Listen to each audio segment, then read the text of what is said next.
Hey guys, what's going on? Nick's WRX here, back with another video. This is probably going to be posted right after my other video, but we're moving pretty quick on this car. So today we have the Jdmuscle JDM rear paint matched splash guards or spats, whatever you want to call them. I haven't seen anybody with a video on this yet, so this might be one of the first videos on YouTube of these exact ones, because I know they either just made these or not a lot of people know about this.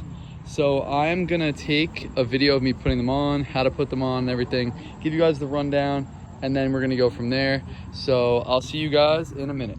All right guys, and we're back. Here's the part two. So I'm basically just gonna give you a freehand of how to put it on for right now.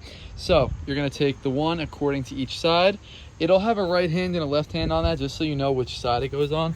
So I'm kind of gonna give you a free ball. So this top lines up to this in here. My car is very dirty. There's a screw down here, a pop clip. This is gonna line up to that pop clip and look something like this.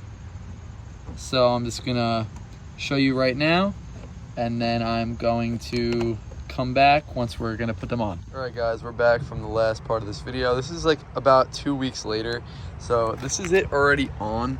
So you're gonna need some extra 3M tape for the backside here, because this part tends to come off. It's been like 2 weeks already, so this is already off. But what actually you do is you're gonna put the black thing in here, and then you're gonna attach it, and it should line right up. You're gonna have to have either you or someone else hold the bottom while you put this in. This and this are gonna go exactly into the factory things. There is gonna be a little gap here, but that's just because the fitment is like a tad bit off, but you could probably get away around that. But they look amazing from the front and from the back. The other side as well matches up perfectly. They are honestly a 9 out of 10. Just get some better 3M tape and apply some more 3M tape to the back, and you should be perfectly fine. They look amazing, and they drastically lower the car. It makes it look so much better. I'm gonna upload another video right after this. I'll catch you guys in the next one. Please comment, subscribe, and wait to see the transformation on this car. Watch this next video. I'll see you guys later, and be safe.